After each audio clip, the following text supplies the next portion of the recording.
dunia dan seisinya ini bagi Allah tak sama nilainya dengan sebelah sayap lalat.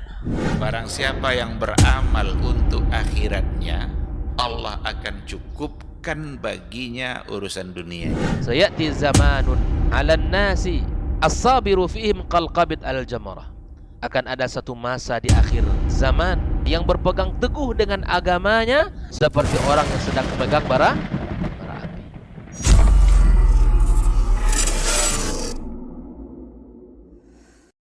api. Bismillah, Assalamualaikum warahmatullahi wabarakatuh. Alhamdulillahirrabbilalamin. Wassalatu wassalamu ala ashrafil anbiya wal mursalin wa ala alihi wa ashabihi ajma'in, amma ba'd. 91,1 FM Radio Robani, Barajutil dan Peradaban, Generasi Romani dan pemirsa KMTV dimanapun antum berada.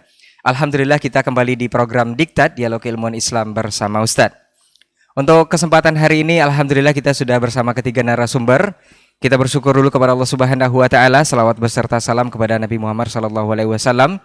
Di episode kali ini kita akan membahas sebuah tema yang kita beri judul Serupa Tapi Tak Sama. Ini seperti apa dan bagaimana? Seperti biasa selama lebih kurang 1 jam ke depan kita akan mendengarkan penjabaran dari ketiga narasumber kita yang sudah hadir di studio. Untuk tidak memperpanjang mukadimah, kita sapa dulu beliau yang sudah hadir. Ada guru kita Ustaz Dr. Dasman Yahya Ma'ali LCMA Hafizahullah Ta'ala. Assalamualaikum Ustaz. Sehat Ustaz ya? Alhamdulillah. Hayakallah Ustaz. Barakallahu fiik. Kemudian ada guru kita Ustaz Dr. Hidayatullah Ismail LCMA Hafizahullah Ta'ala. Assalamualaikum Ustaz. Kabar baik Ustaz? Alhamdulillah. Kemudian guru kita Ustaz Dr. Helmi Basri LCMA Hafizahullah Ta'ala. Assalamualaikum Ustaz. Sehat Ustaz ya? Alhamdulillah. Hayakallah Ustaz. Taib, Generasi Romani dan pemirsa KMTV, untuk tidak memperpanjang mukadimah, kita akan langsung saja mendengarkan penjabaran dari guru kita. Untuk pertama kita minta kesediaan beliau, guru kita Ustaz Dr. Dasman Yahya Ma'ali LCMA Hafizahullah Ta'ala. Falyatafadhal masykur Ustaz. Nah. Bismillahirrahmanirrahim. Assalamualaikum warahmatullahi wabarakatuh. Alhamdulillahi wa kafa. Thumma assalatu wassalamu ala abdihi alladhi istafa. Nabiyyina wa habibina wa sayyidina Muhammadin al-Mustafa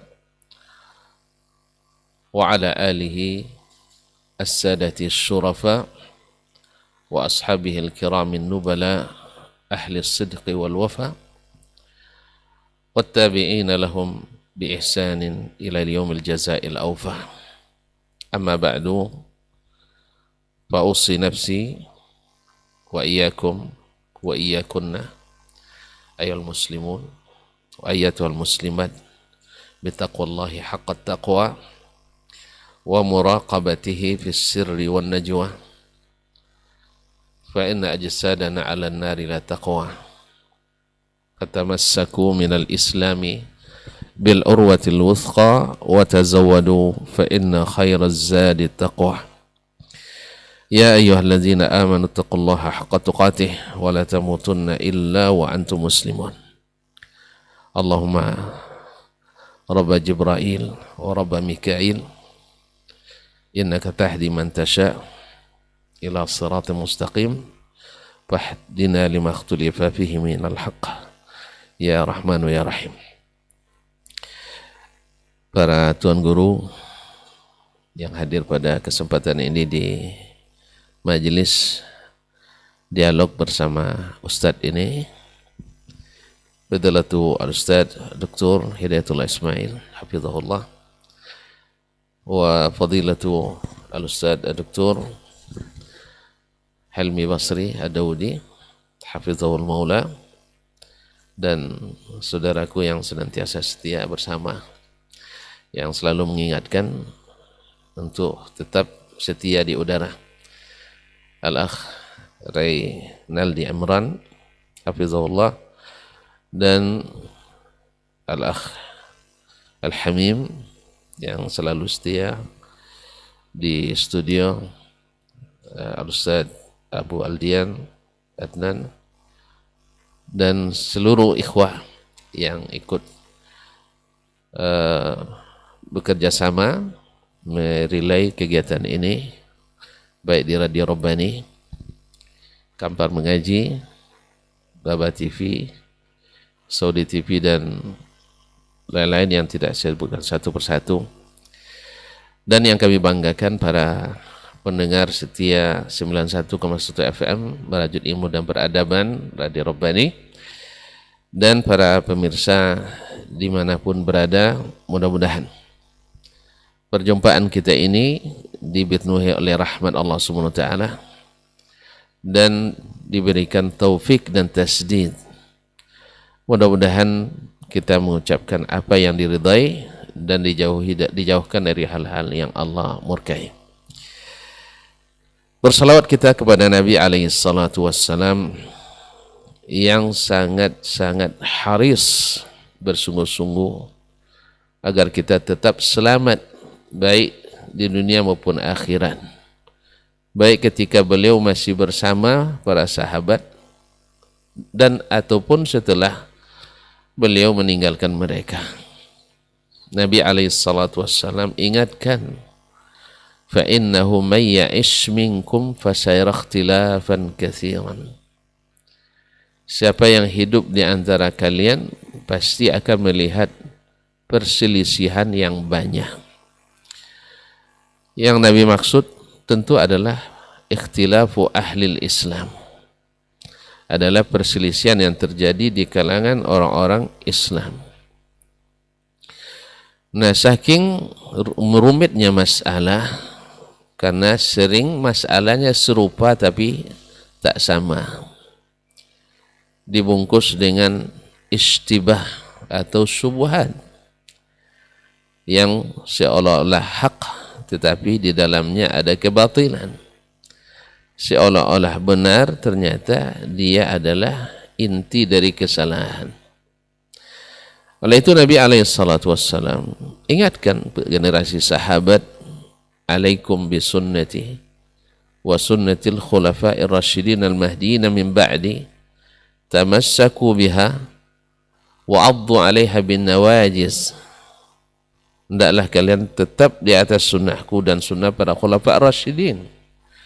Pegang teguh, gigit dengan gigi geraham. Wa iyyakum wa muhdatsatil umur.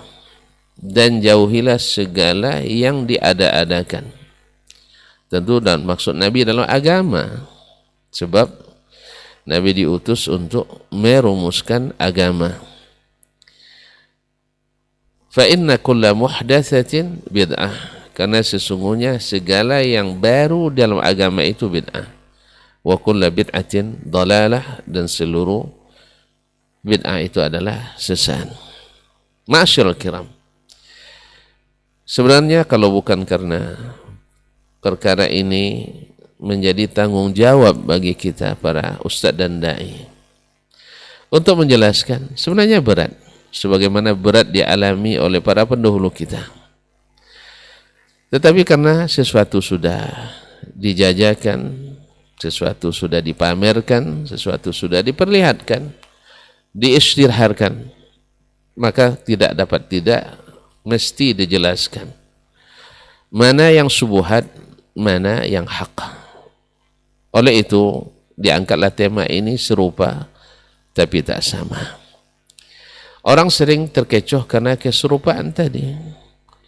Awak tengok kawan di belakang kan mirip Ustaz Helmi, dia tepuklah punggungnya.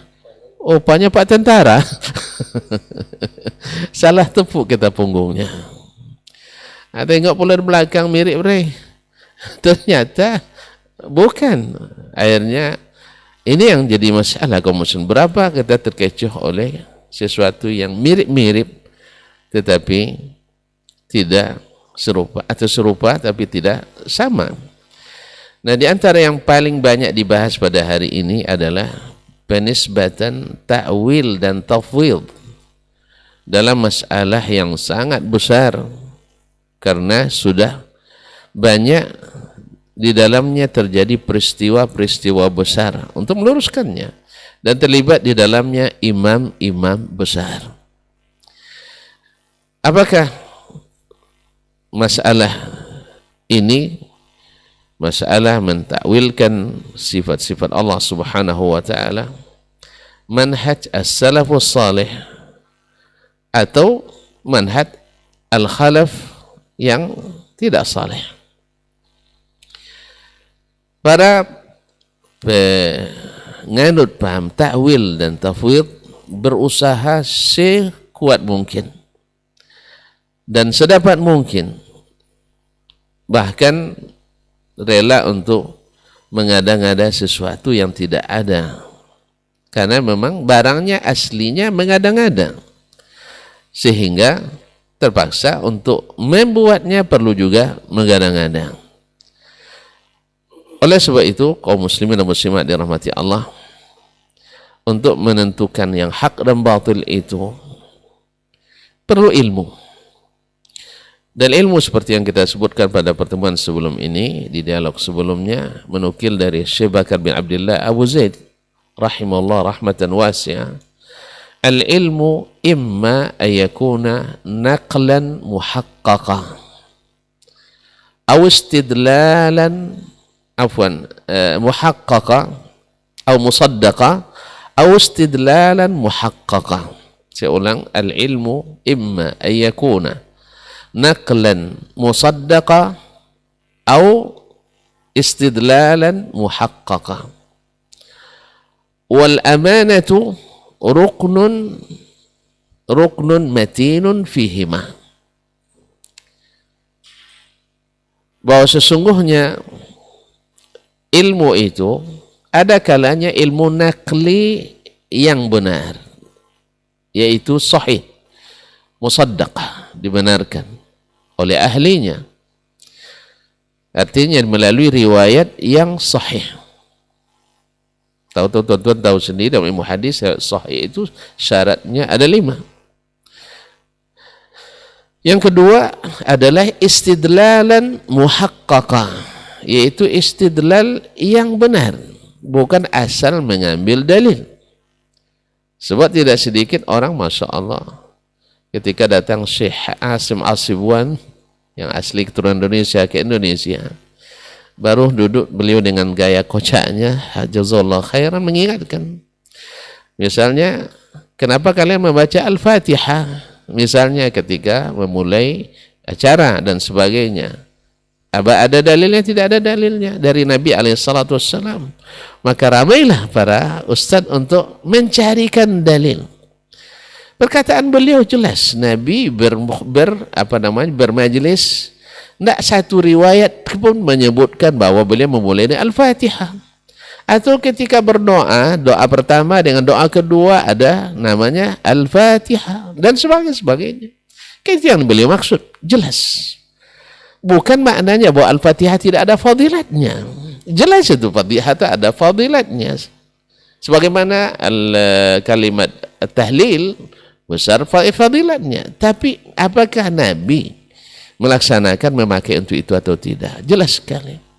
Tapi akan tetap ada para pembelanya. Sebab apa? Diamalkan dulu baru dicarikan, dibangun rumahnya baru cari tiangnya.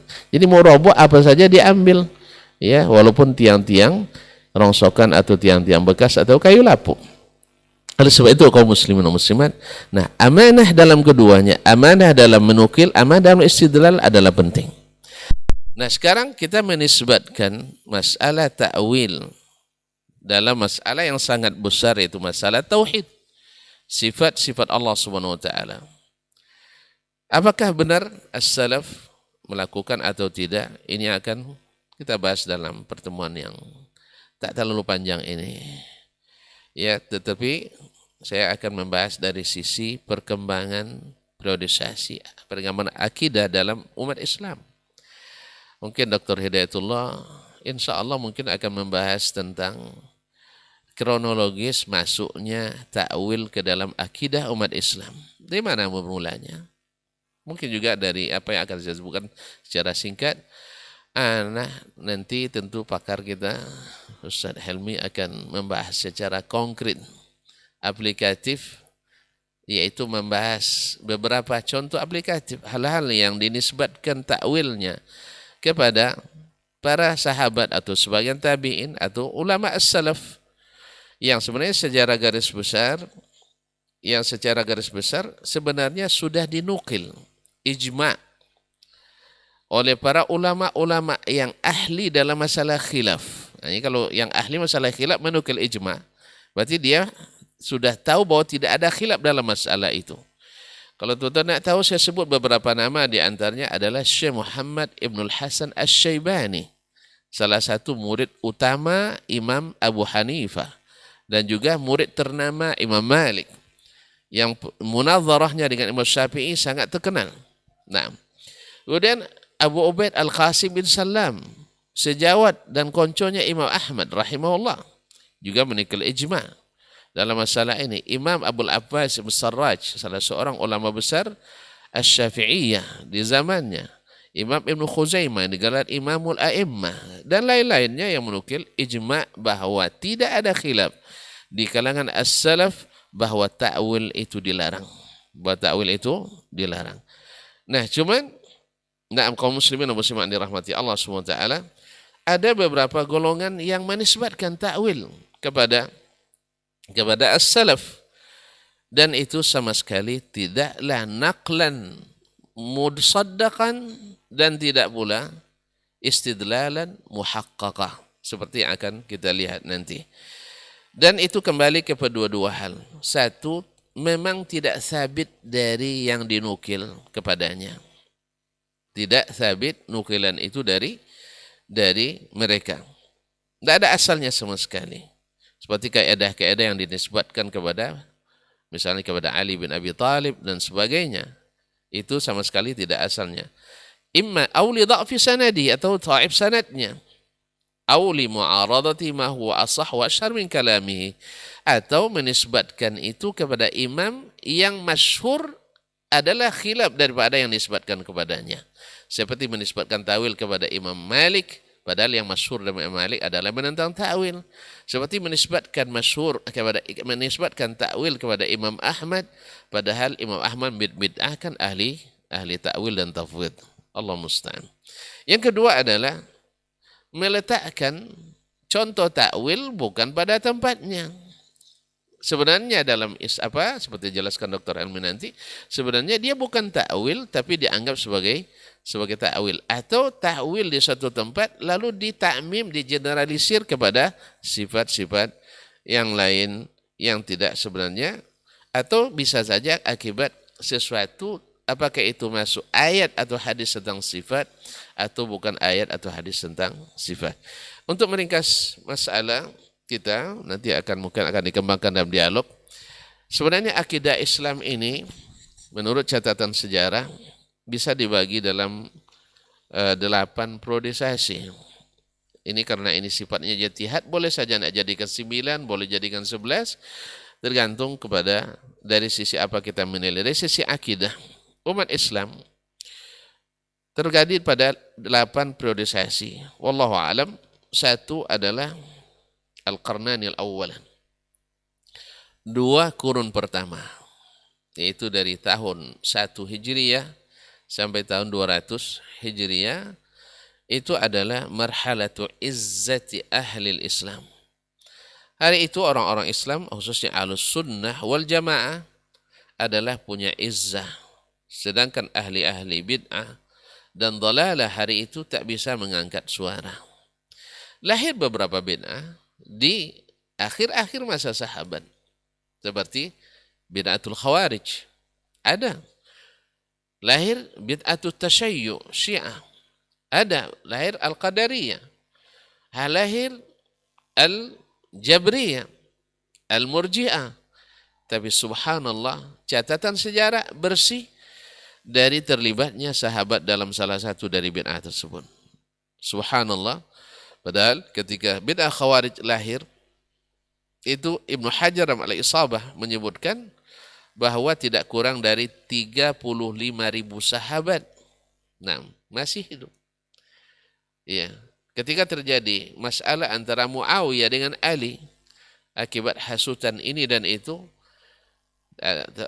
akibat langsung dari perbuatan khawarij yang menyebabkan syahidnya Utsman bin Affan. Dan di saat itu puluhan ribu sahabat masih hidup, tetapi mereka juga tidak terlibat. Kecuali yang memang pejabat-pejabat di kedua kalangan, Muawiyah ataupun Ali bin Abi Thalib. Maka kesimpulan ini ditarik oleh sebagian pemikir. Karena berdasarkan pemikiran orang barat, orientalis, yang mengatakan para sahabat termasuk haus kepemimpinan dan kekuasaan adalah dusta yang nyata. Kalau 35.000 terlibat 35 orang, lalu disebutkan sahabat semuanya adalah berebut kekuasaan, adalah sesuatu kesimpulan yang prematur, yang sangat mentah. Tetapi memang karena kita tak berilmu, akhirnya apapun yang disuapkan masuk ke dalam perut kita. Nasallallahu alaihi wasallam.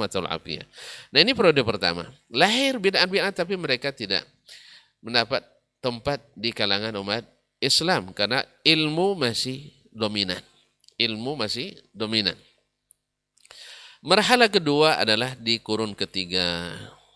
Dan di kurun ketiga ini kaum Mu'tazilah mendapat tempat di kalangan pemerintah. Mereka bisa sampai ke pusat-pusat kekuasaan. Nah, yang namanya ahli bid'ah, demikian juga al-Jahmiyah, ahli bid'ah kalau masuk ke pusat kekuasaan selalu menghasut pemerintah. Sampai masuk pemerintah. Karena mereka tidak punya dalil yang kuat, hujjah yang jelas, kecuali hanya logika. Sedangkan ahlus sunnah memiliki hujjah. Maka tak ada jalan memadamkannya kecuali dengan kekuasaan yang mereka dekati. Sebagaimana para nabi dan rasul dulu dimusuhi oleh para penguasa yang merasa atau mendapatkan bisikan-bisikan daripada orang yang terganggu kepentingannya. Ini marhalah kedua. Marhalah ketiga yaitu yang marhalah ketiga tadi ada tahun ketiga, yang kedua di tahun abad ketiga Hijriyah. Yaitu ketika berkuasanya Bani Abbas, khususnya di masa Al-Khalifah Al-Ma'mun, Al-Amin, Al-Mu'tasim, Al-Mutawakkil. Alhamdulillah di zaman Al-Wathiq kembali reda masalah ini. 6. Kemudian marhalah ketiga, periode ketiga adalah di abad keempat dan kelima, yaitu lahirnya golongan Asy'ariyah yang menisbatkan diri sebagai ahli sunnah, yang makalahnya lafaz-lafaz yang digunakan adalah lafaz-lafaz ahli sunnah, tetapi ketika ditafsirkan tidak berbeda dengan Mu'tazilah. Jadi dikatakan yaitu lafaz-lafaz ahli sunnah, tetapi tafsirannya adalah tafsiran Mu'tazilah, yaitu ingin menyucikan Allah SWT. Tapi dengan cara apa? Memakai takwil yang asal muasalnya dari pemikiran orang Jahmiyah atau orang Mu'tazilah dan Jahmiyah. Nah, di saat itu kaum muslimin, kaum muslimat dirahmati Allah SWT, mereka pada asalnya juga tidak dianggap di abad-abad keempat dan kelima itu. Sampai-sampai disebutkan oleh para ahli sejarah seperti Al-Barbahari menyebutkan dalam usul sunnah bahwa di Asbahan itu tidak ada diterima sama sekali paham ini, karena mereka di sana dominan as-sunnah. Pada zaman As-Silafi sendiri yang wafat 572 Hijriyah itu masih dominan ahli as-sunnah, bukan Asy'ariyah. Nah, kemudian yang keempat adalah di abad ke-6 dan ke-7. Di sini sudah mulai menyebar paham Asy'ariyah al-mutakallimin, yaitu didukung dengan masuknya atau terlibatnya para pemikir, masuknya para ahli sejarah, bahkan para fuqaha dan ahli hadis. Ahli hadis ini yang dimaksud oleh Imam Ibnu Rajab Al-Hambali dalam kitabnya Fadlu Ilmi Salam ala Ilmi Khalaf, yaitu diantaranya ada orang yang ahli di hadis, menisbatkan diri kepada ahli as-sunnah, tetapi tidak mengikuti manhaj ahli hadis dan ahli as-sunnah. Nah, di masa itu, kaum muslimin dan muslimat dirahmati Allah SWT, al-sunnah wal jamaah, di kalangan ahli hadis, yang pengikut as-salafus salih, mereka tetap membantah, menjelaskan kebatilan orang-orang pemahaman Asy'ariyah ini. Nah, tentu saja akan terjadi banyak pertentangan di sana sini, dan puncaknya di abad ke-8, yaitu periode yang kelima, marhalatus istihlalil Asy'ariyah di ma'a ahli sunnah. Di masa itu, karena kedekatan mereka dengan penguasa pada masa itu, yaitu di tahun 700 sampai 800, yaitu para penguasa, banyak mengangkat kaum kaum Asy'ariyah sebagai pejabat-pejabat penting di dalam negara, sehingga masa itu lahirlah orang seperti Ibnu Taimiyah rahimahullah taala yang dihasut oleh para Asy'ariyah yang banyak dijadikan sebagai qadhi karena qadil qudatnya dari kalangan Asy'ariyah. Dan bil munasabah, nah, sehingga Ibnu Taimiyah rahimahullah mendakwakan kembali kepada manhaj as-salaf. Disinilah letaknya kenapa, kronologisnya kenapa Asy'ariyah mengklaim bahwa mazhabnya pengikut as-salaf yang disebut al-sunnah hari ini memang digelar dengan, sebagian menggelarnya dengan Wahabi atau gelarnya dengan as-salafi. Nah, sanadnya sampai pada Ibnu Taimiyah. Karena memang di zaman itu Ibnu Taimiyah kembali membaca dengan keilmuan yang sangat mumpuni, membongkar kelemahan-kelemahan akidah tersebut, sehingga dia mengembalikan kepada as-salafus salih. Maka dikatakan sanad kita hanya sampai pada Ibnu Taimiyah. Dan sebagai mengatakan ya bahwa kita ini pengikut setiap Ibnu Taimiyah. Alif kata Ibnu Taimiyah, alif kita. Ya. Dah. Sehingga ketika membaca kitab Tazkiratus Sami' wal Mutakallim fi Adabi al-Alim wal Muta'allim Ibnu Jamaah, ada yang komentar, Masya Allah, ini kitab ditulis oleh salah seorang qadhi yang berhasil memenjarakan Ibnu Taimiyah. Jadi menurut dia, kalau ini qadhi musuh Ibnu Taimiyah, kita wajib memusuhi kitabnya. Nah, kita bukan seperti itu. Dan kajian ini bukan untuk memusuhi para ulama, tapi untuk menjelaskan yang hak itu hak, yang batil itu batil. Dan supaya tidak serupa dianggap sama. Nah, oleh sebab itu maka kita angkat masalah ini. Nah, korban mereka, Ibnu Taimiyah berapa kali dipenjara gara-gara al-Asy'ariyah.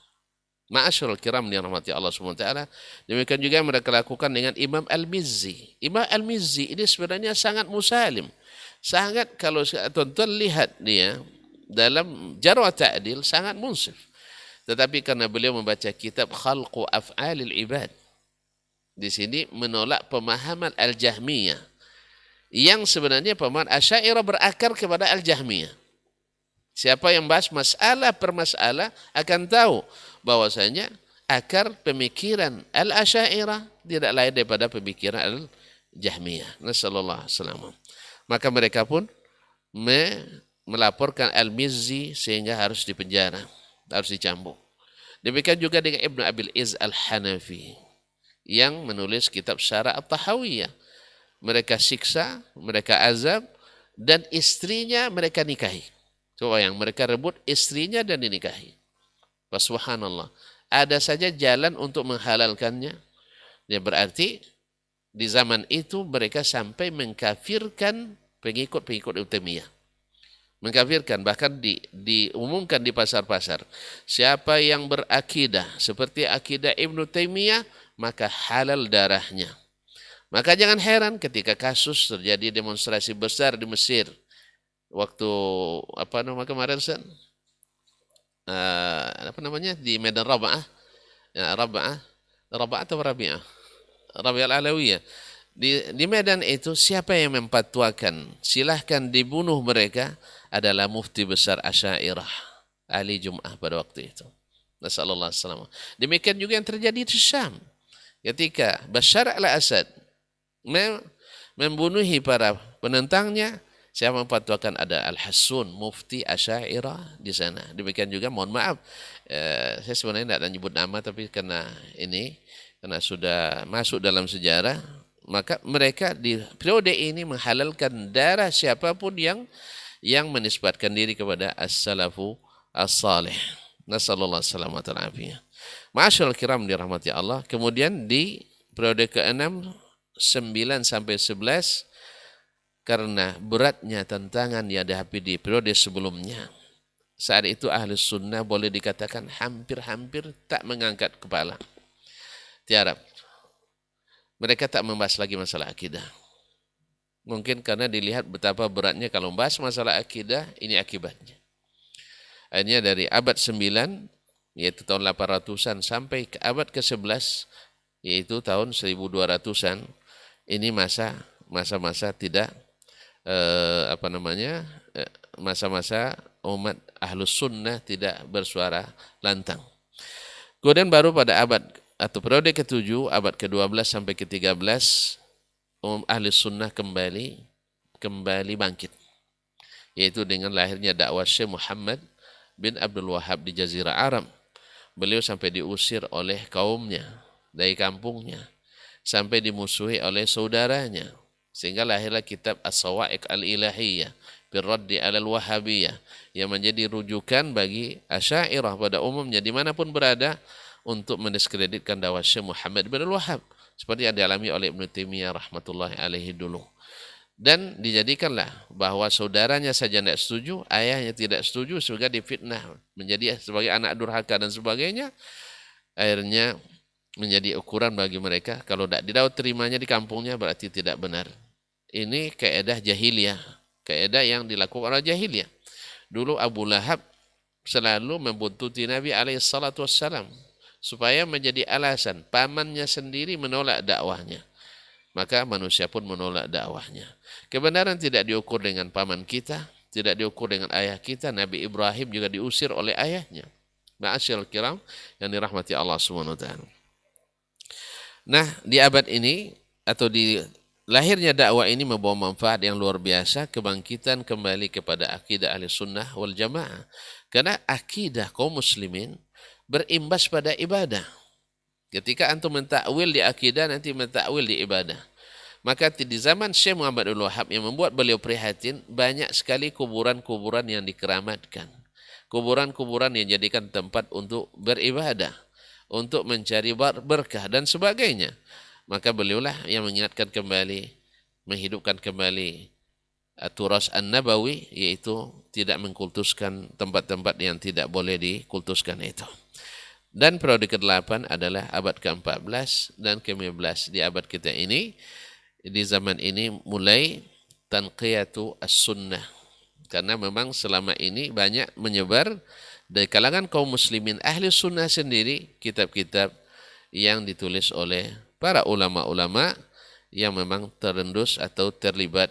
Seperti yang saya katakan di periode ke-4 tadi, banyaknya ahli-ahli sejarah, ahli-ahli bahasa, ahli-ahli fikih, ahli-ahli bahkan ahli hadis yang terpengaruh dan terkontaminasi dengan pemahaman ilmu al-kalam, dan juga sebagian kecil ada yang terpengaruh dengan Mu'tazilah yang sebenarnya akar pemikirannya adalah sama. Maksud daripada menjelaskan ini, kaum muslimin dan muslimat dirahmati Allah SWT, adalah untuk supaya membantu kita memahami bahwa dalam keserupaan itu sebenarnya terjadi perbedaan. Tetapi sebagian menganggap tidak bedanya. Tidak, justru ada bedanya antara ta'wil al-mutakallimin al-asy'ariyah wal maturidiyah dengan ta'wil yang dilakukan oleh as-salaf.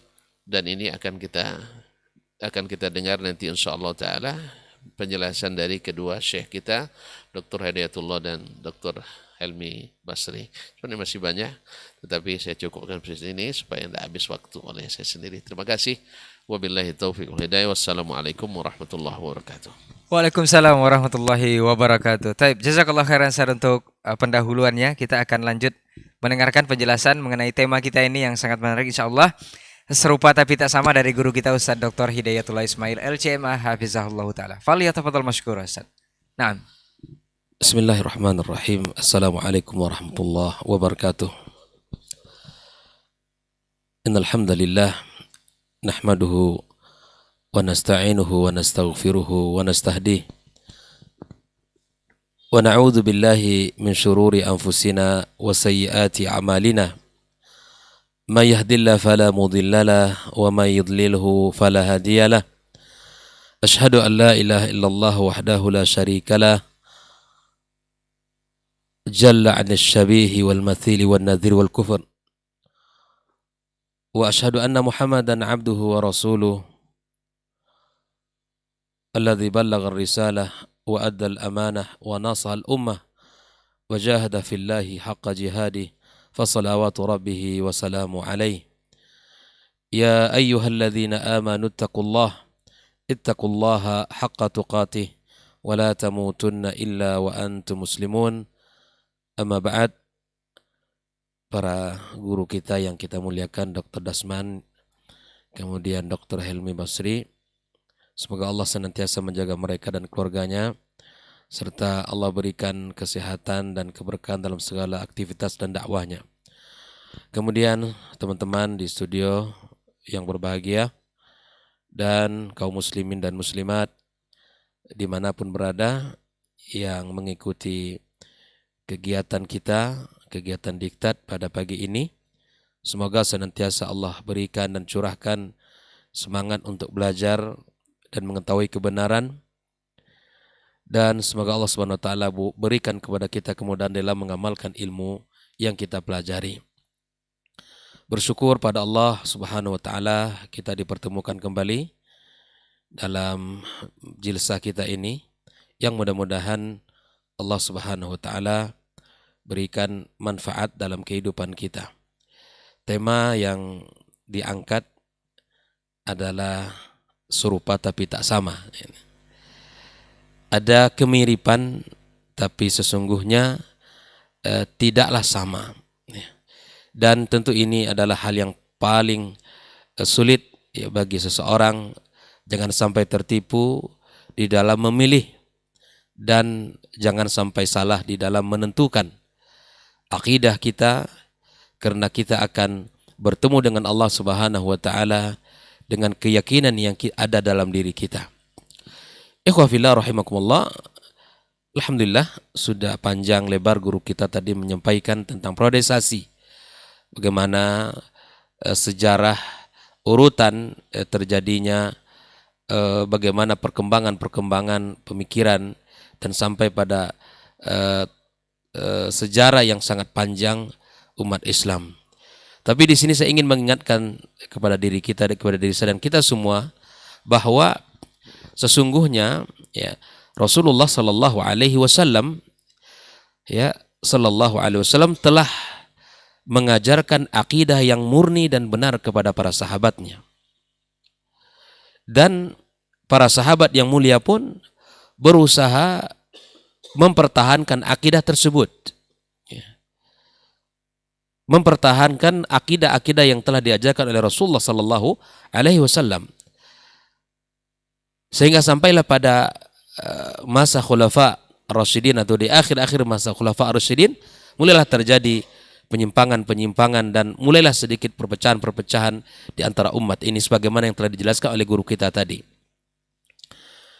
Dan hal ini telah diisyaratkan oleh Rasulullah sallallahu alaihi wasallam di dalam sebuah hadisnya seperti yang telah dibacakan tadi. Fa innahu may ya'ish minkum, siapa di antara kalian yang Allah berikan usia yang panjang, ya, fa sayara ikhtilafan katsira, akan melihat perbedaan yang sangat banyak, ya. Maka Nabi kita alaihi salatu wassalam telah memberikan kepada kita sebuah solusi agar di saat perpecahan umat, ya, kita tidak menjadi korban. Maka kunci keselamatan Nabi telah memberikan kepada kita. Ya, fa'alaikum bisunnati wa sunnatil khulafa ar-rasyidin al-mahdiyyin min ba'di. Ya, kita berusaha untuk belajar memahami sunnah-sunnah Rasulullah sallallahu alaihi wasallam, ya. Dan kemudian sunnahnya para khulafa ar-rasyidin yang datang setelahnya. Addu 'alaiha bin nawajis, gigit dengan gigi raham kita. Ikhwafillah rahimakumullah. Ini adalah isyarat bahwa memang akan terjadi di akhir zaman. Semakin jauh masanya dari masa Rasul sallallahu alaihi wasallam, akan ada ikhtilaf, ya, perselisihan, ya, di dalam agama yang mulia ini. Tapi ya, Nabi sallallahu alaihi wasallam telah memberikan kepada kita kunci keselamatan. Nah, inilah yang harus kita pegang dalam kehidupan kita. Nah, dan Nabi SAW juga telah menyebutkan, ya, bahwa umat ini akan berpecah menjadi 73 golongan. Ya. Kulluha finnar illa wahida. Semuanya dalam neraka kecuali satu golongan. Ya.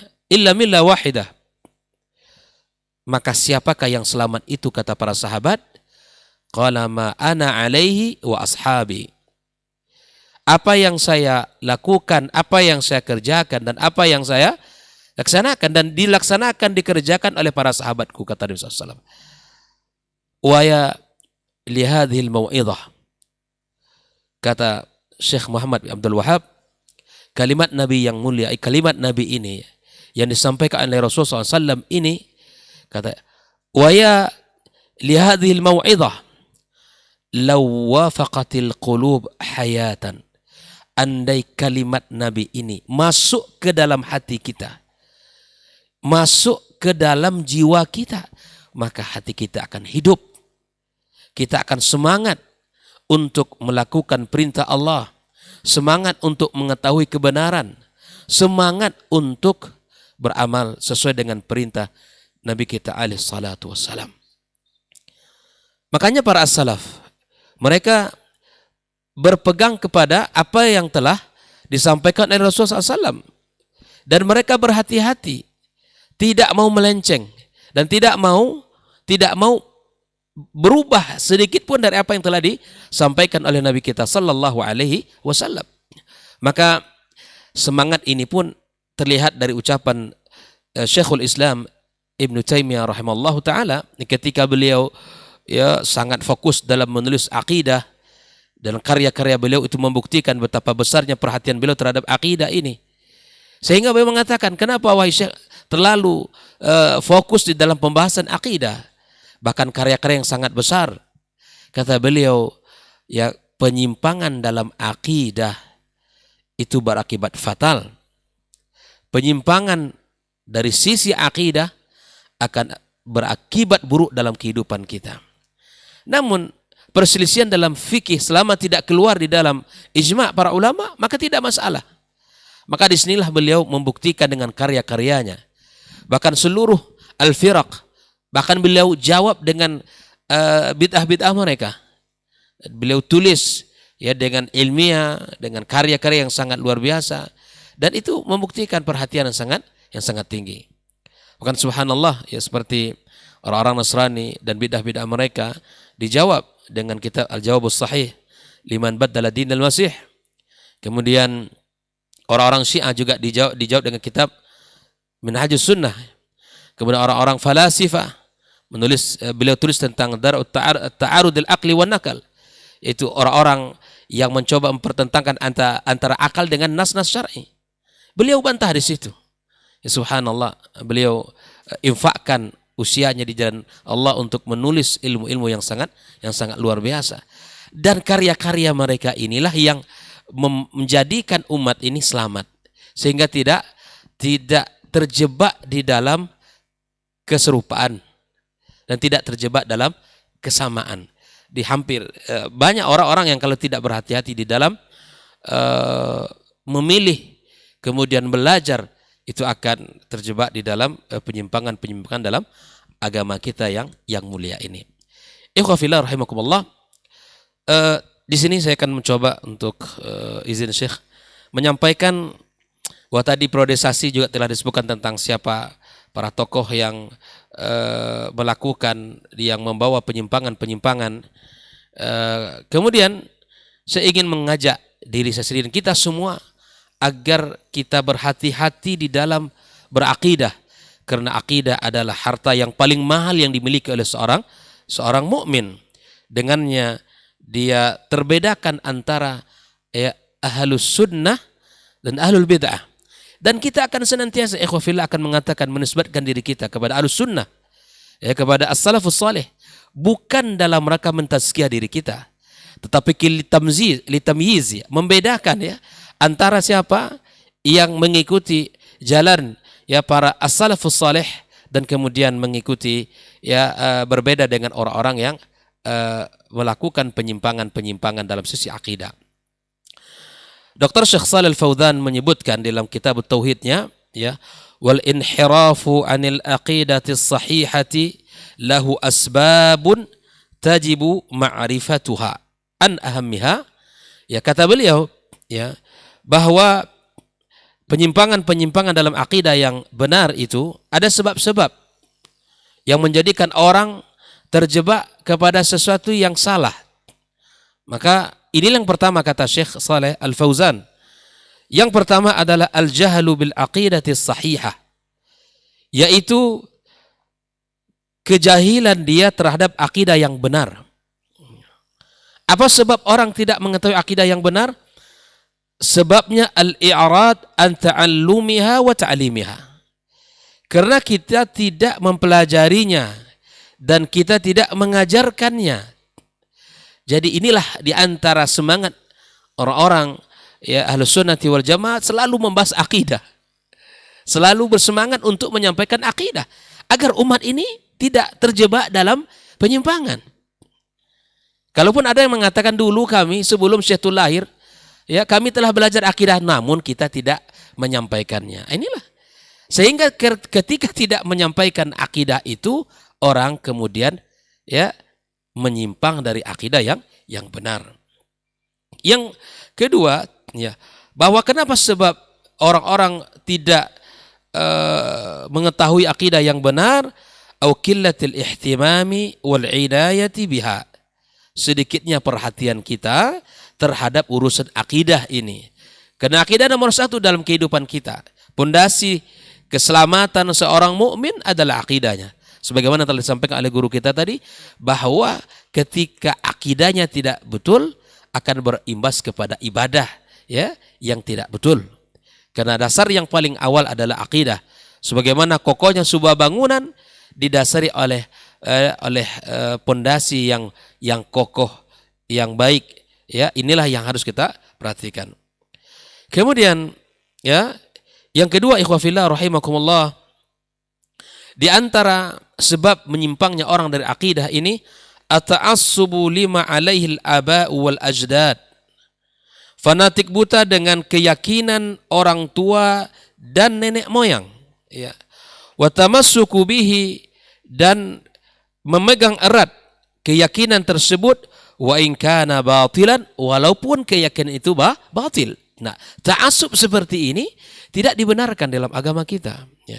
Sehingga Allah Subhanahu wa taala ya menyebutkan dalam firman-Nya, wa idza qila lahum ittabi'u ma anzalallah, ikuti apa yang diturunkan Allah tabaraka wa taala, qalu, ya mereka berkata, bal nattabi'u ma alfaina alaihi aba'ana awalau kana aba'uhum la yaqiluna syai'an wa la yahtadun. Inilah ta'assub buta yang mereka lakukan walaupun diperintahkan untuk mengikuti Allah, ya apa yang Allah turunkan dari ayat-ayatnya, tapi tetap mereka mengatakan kami akan ikuti apa yang kami dapatkan dari orang tua kami, walaupun mereka tidak memahaminya sedikit pun. Ikhwah fillah rahimakumullah. Nah, yang ketiga, sebab-sebab penyimpangan dari akidah as-sahihah, at-taqlidul a'ma bi akhdhi aqwalin nasi fil aqidah. Taklid buta dengan mengambil dan menjadikan apa kata orang dalam masalah akidah. Min ghairi ma'rifati daliliha, tanpa mengetahui dalil-dalilnya. Ya. Wa ma'rifati mada sihatiha, juga tidak mengetahui sejauh mana kesahihan dalil itu. Kama huwal waqi' minal firaqi al-mukhalifah, sebagaimana yang kita lihat apa yang terjadi pada kelompok-kelompok ya yang menyimpang hari ini, ya, seperti Jahmiyah dan kaum Mu'tazilah, Sufiyah dan lain sebagainya. Dan itu adalah karena tidak mengetahui dalil yang sahih, kemudian tidak mau tahu dengan dalil tersebut, sehingga mengikut apa kata orang dalam bab akidah tersebut. Ikhwah fillah rahimakumullah. Kemudian yang berikutnya, di antara sebab penyimpangan dari akidah, ya, sehingga orang tidak lagi bisa membedakan, ya, sehingga terjebak pada serupa tapi tak sama tadi, al-ghulu fil awliya was salihin, yaitu mereka yang berlebihan terhadap para wali dan orang-orang saleh. Wa raf'uhum fawqa manzilatihim, menempati mereka pada posisi yang tidak pada sesungguhnya, menempatkan mereka pada posisi yang pada kedudukan yang tidak semestinya. Yang seharusnya dimuliakan, para ulama dimuliakan, para aulia dimuliakan, orang saleh dimuliakan, tetapi kemudian karena al-ghulu, sifat ghulu yang ada pada mereka tersebut, maka akhirnya mereka menyimpang dari akidah yang sahih, ya.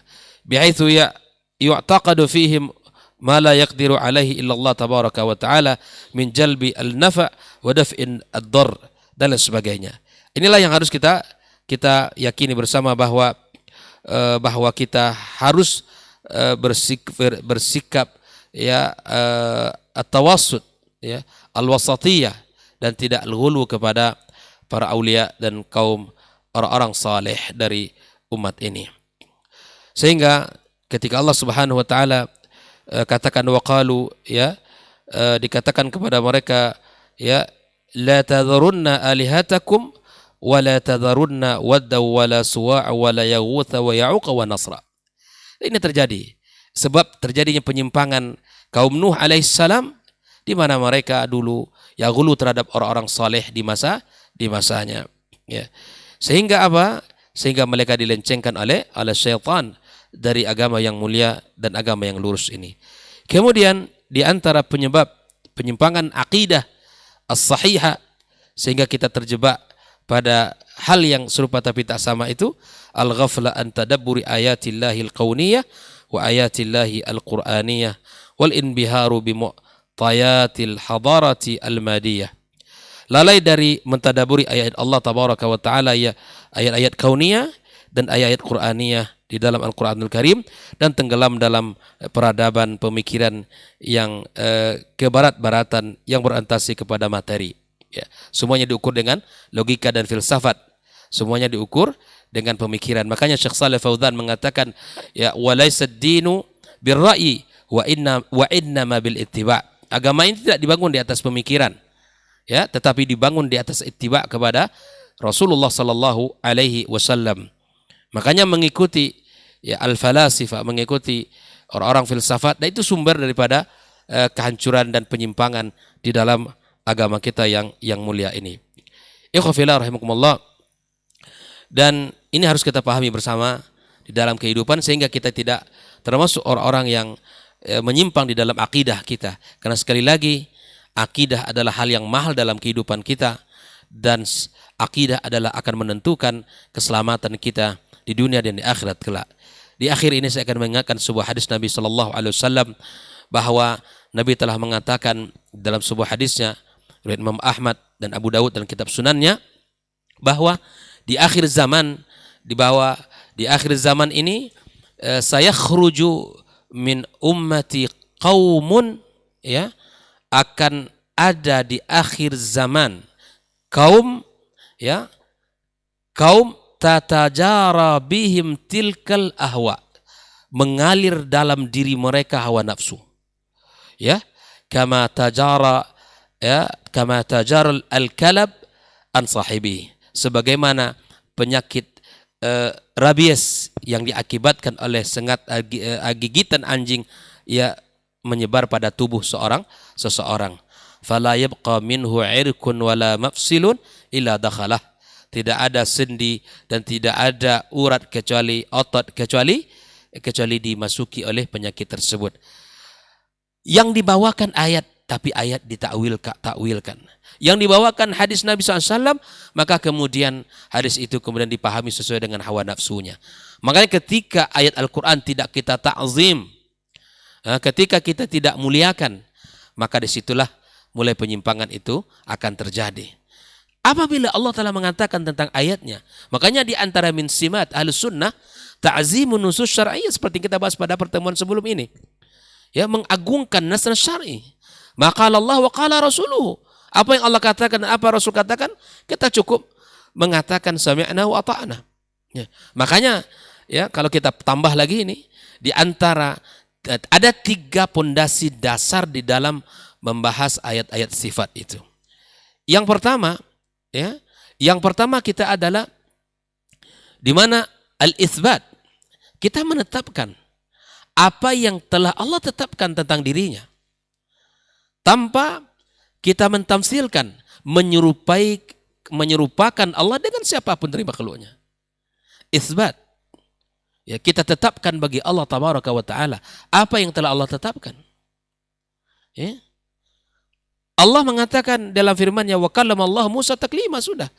Allah berbicara, ya sudah kita tetapkan Allah berbicara. Karena Allah yang mengatakan. Dan Ahlus Sunnah mentakzim ayat ini. Ditetapkan Allah Subhanahu wa taala tanpa menyerupai bagaimana ya, tanpa menyerupai makhluknya berbicara. Tanpa kita menyerupai Allah bagaimana makhluknya berbicara. Ikhwafillah. Yang kedua, ya, di samping kita mengisbatkan apa yang Allah tetapkan bagi dirinya dan menafikan apa yang Allah nafikan tentang dirinya, yang kedua ada tanzih, ya. Kita ya mentanzih Allah Subhanahu wa taala dari sifat-sifat yang mirip dengan makhluknya. Maka terkadang di sini letaknya. Ingin mentanzih Allah Subhanahu wa taala tapi kemudian terjebak kepada kesalahan yang lain. Akhirnya dia taktil. Ya. Ingin mentanzih Allah Subhanahu wa taala tidak seperti makhluk, tapi akhirnya kemudian dia mentaktilkan sifat Allah Subhanahu wa taala. Ya. Yang ketiga adalah sebagaimana yang katakan oleh Syekh Muhammad Amin Asy-Syanqiti, qat'u at-tama' an idraki al-kaifiyah. Kita jauhkan keinginan, semangat ingin tahu bagaimana kaifiat Allah Subhanahu wa taala. Ahlus sunnah mengatakan bahwa kita serahkan kepada Allah itu kaifiatnya, bukan maknanya. Allah Subhanahu wa taala ya turun ke langit bumi, kita katakan kaifiatnya Allah yang tahu. Karena tidak boleh kita di dalam bab ini, karena Allah SWT kita tanzih, kemudian kita muliakan Allah SWT dan Allah yang tahu kaifiatnya. Adapun kita isbatkan sifat nuzulnya, iya. Kemudian ada orang yang WA ke saya itu, terjebak dalam tiga alam katanya. Ini Masya Allah, nggak tahu siapa yang WA itu. Kamu seorang Wahabi yang menetapkan nuzul Allah, ya, maka antum terjebak dengan 3 kondisi. Saya bilang, ini orang nggak paham, karena dia kemudian ya ketika ingin menetapkan sifat Allah Subhanahu wa taala, maka kemudian dia mencoba melarikan ke logikanya. Selama ini dipakai tidak akan ketemu. Selama ini dipakai logika dipakai nggak akan ketemu. Kita ta'zimun nusus syar'iyyah, ya kita berdasarkan hadis-hadis yang sahih, kemudian kita pahami dengan pemahaman yang benar. Oleh itu ikhwafillah rahimakumullah, pahami apa yang dikatakan oleh Syekh Shalih Fauzan tadi, insyaallah kita akan selamat ya dan tidak terjebak pada perkataan serupa tapi tak sama tadi, insyaallah ya. Kalau kita betul-betul belajar, insyaallah ya kita akan sama-sama sampai pada titik kebenaran dengan niat dan tujuan yang ikhlas, meminta pertolongan kepada Allah agar kita selamat. Ya, maka ikhwafillah rahimakumullah, kita tetapkan sifat Allah Subhanahu wa taala sebagaimana Allah tetapkan untuk dirinya. Kita nafikan apa yang Allah nafikan tentang dirinya, ya, kemudian tanpa kita tamsilkan Allah dengan siapapun, kemudian kita tanzih Allah tabaraka wa taala bila ta'til, tanpa kita menghapus, ya, menghilangkan ya daripada makna tersebut, kemudian kita berhenti untuk mengetahui bagaimana Allah tabaraka wa taala, karena itu Allah yang tahu. Wallahu taala alam. Semoga Allah berikan pemahaman yang benar kepada saudara kita semua. Allah selamatkan akidah kita dan pemahaman kita, karena dengan akidah inilah kita akan bertemu dengan Allah tabaraka wa taala. Mudah-mudahan kita memiliki akidah yang benar dan Allah berikan kepada kita keselamatan dunia dan akhirat kelak. Wassallallahu ala nabiyyina Muhammadin wasallam. Wa subhanakallahumma bihamdik asyhadu an la ilaha illa anta astaghfiruka wa natubu ilaik. Wassalamualaikum warahmatullahi wabarakatuh. Waalaikumsalam warahmatullahi wabarakatuh. Jazakallah khairan Ustaz untuk penjelasan berikutnya. Tanpa berlama-lama kita akan lanjut mendengarkan penjelasan selanjutnya dari guru kita Ustaz Dr. Helmi Basri LCMA Hafizahullah Ta'ala. Falyatafadhal masykur Ustaz. Nah. Bismillahirrahmanirrahim. Assalamualaikum warahmatullahi wabarakatuh. Alhamdulillahi wa kafa wa salatu wassalamu ala al-rasulil mustafa wa man sara ala nahjihi faqad iktafa. Asyhadu an la ilaha illallah wahdahu la syarikalah wa asyhadu anna Muhammadan abduhu wa rasuluh la nabiyya wa la rasulah ba'dah. Guru-guru kita yang sama-sama kita hormati, Dr. Dasman, Dr. Hidayatullah, semoga Allah selalu memberikan keberkahan dalam ilmu dan kehidupan mereka. Saudara Ray yang setia bersama kita, semoga sehat-sehat selalu. Ikhwah yang hadir di studio dan para pendengar atau yang menyaksikan acara diktar kita pada pagi hari ini. Mari sama-sama kita kembali memperbanyak ungkapan puji dan syukur kita kepada Allah Subhanahu wa taala untuk semua nikmat dan karunia yang memang tidak akan pernah bisa kita hitung.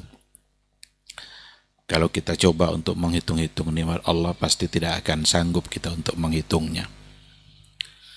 Oleh karena itu bersyukurlah dan bersiaplah untuk menambah nikmat pada saat kita selalu bersyukur kepada Allah Subhanahu wa ta'ala. Mudah-mudahan ungkapan syukur yang selalu datang dari kita membuat kita semakin yakin bahwa sesungguhnya kita ini tidak bisa hidup tanpa Allah. Kita tidak bisa berbuat apa-apa kecuali kalau Allah yang sudah mengizinkannya. Termasuk dalam kegiatan kita pada pagi ini, tidak akan mungkin bisa sukses dan terlaksana kecuali ketika Allah memang yang menginginkan itu terjadi. Sama-sama kita juga harus memperbanyak salawat dan salam untuk Rasul kita yang mulia, Nabi Muhammad sallallahu alaihi wasallam. Mudah-mudahan kita semakin taat dan semakin mencintainya. Mudah-mudahan kita semakin mampu untuk membuktikan cinta dan rindu kita kepada beliau. Salah satu dari membuktikan cinta kepada beliau adalah bagaimana kita tetap bersemangat untuk mendalami apa yang telah beliau ajarkan. Baik itu dalam persoalan ibadah, muamalah, apalagi dalam persoalan akidah, yang memang persoalan akidah itu adalah masalah-masalah yang gaib, dan yang gaib tidak akan mungkin pernah bisa kita pahami kecuali datang dari al-akhbar as-sahihah, dan itu hanya datang dari Rasulullah sallallahu alaihi wasallam, karena beliau adalah utusan secara resmi Allah Subhanahu wa ta'ala di muka bumi ini yang menyampaikan risalah dan pesan-pesannya. Mudah-mudahan di akhirat kelak semua kita bisa dan pantas untuk mendapatkan syafaat atau pertolongan, dan mudah-mudahan kita bisa mendapatkan minuman yang langsung dituangkan oleh Rasulullah sallallahu alaihi wasallam dari telaganya. Ikhwati fillah, judul kita pada pagi hari ini adalah serupa tapi tak sama. Ini sebenarnya adalah peribahasa. Ini adalah peribahasa yang ada di dalam bahasa Indonesia yang dapat digunakan dalam berbagai hal. Kita pagi ini menggunakan ini sebagai judul, dan kita akan fokuskan bahasannya dalam persoalan akidah. Karena memang salah satu dari penyebab terjadinya kesalahan-kesalahan dalam akidah itu memang adalah karena serupa tapi tak sama itu. Ada orang yang memandang serupa lalu menganggap sama, maka terjebak pada kesalahan. Tapi bagi orang-orang yang mengerti, meskipun serupa tapi harus tetap ditolak karena nggak sama dengan yang disampaikan oleh Nabi kita. Serupa tapi harus di-cancel karena nggak sama ternyata dengan apa yang ada di dalam Al-Quran. Oleh karena itu kita perlu ilmu, perlu pengetahuan di dalam memahami hal-hal yang sepertinya serupa tapi sesungguhnya dia tidak sama. Saya kira sudah banyak hal poin yang tadi disampaikan oleh dua guru kita, mulai dari periodisasi, sejarah, terus juga Dr. Hidayatullah membahas berbagai macam hal yang juga sudah menjadi bentuk dan bagian dari contoh-contoh terjadinya penyimpangan-penyimpangan dalam akidah, yang semua itu harus kita waspadai. Saya ingin mengambil beberapa contoh dalam persoalan serupa tapi tak sama.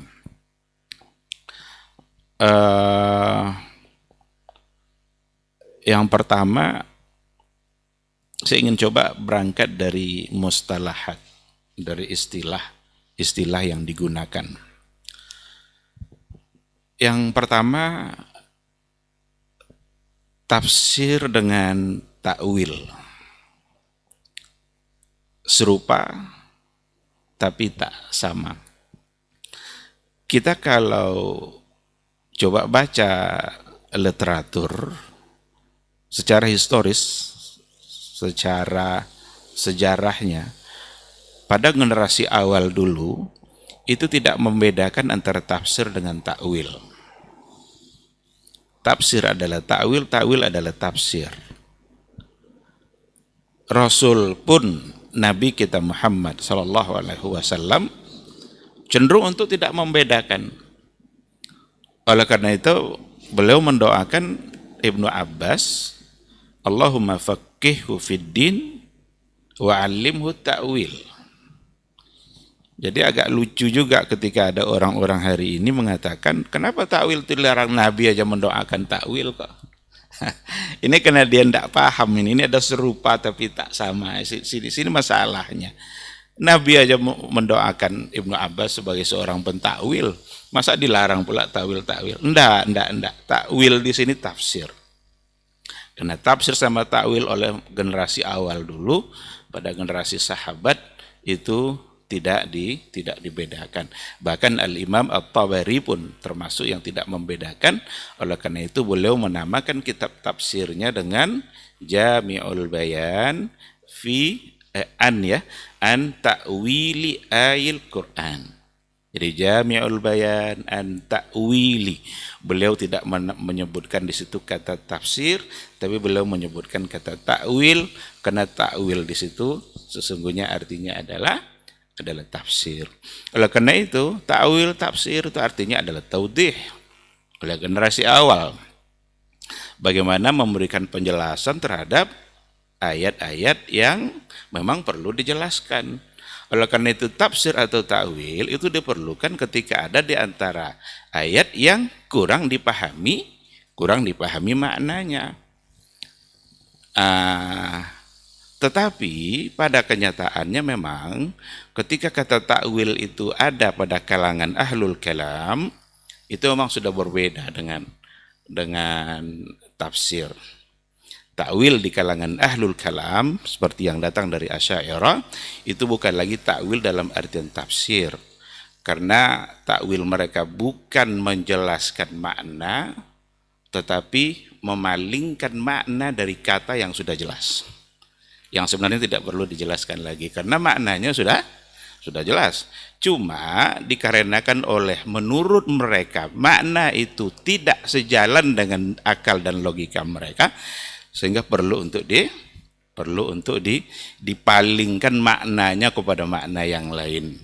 Inilah takwil yang salah, takwil yang menyimpang, dan itu sesungguhnya bukan bagian dari tafsir seperti yang dikatakan di awal tadi. Ketika berbicara tentang ayat-ayat sifat umpamanya yang berhubungan dengan Allah Subhanahu wa taala, apakah itu ayat-ayat khabariyah yang berkaitan dengan sifat af'al atau yang berkaitan dengan sifat zat Allah Subhanahu wa taala, kita tidak akan menemukan penafsiran dan penakwilannya dari Nabi sallallahu alaihi wasallam. Kenapa demikian? Karena memang tidak perlu untuk ditafsirkan dan tidak perlu untuk ditakwilkan. Pernahkah datang penafsiran kata al-wajhu, wajhullah dari Nabi? Tafsirnya ada enggak? Takwilnya ada enggak dari Nabi? Tidak ada. Itu sifat yang berhubungan dengan zat. Yang berhubungan dengan af'al, umpamanya istawa, Ar-Rahmanu 'alal 'arsy istawa. Pernahkah kita menemukan bahwa Nabi menafsirkan atau menakwilkan? Jawabannya tidak.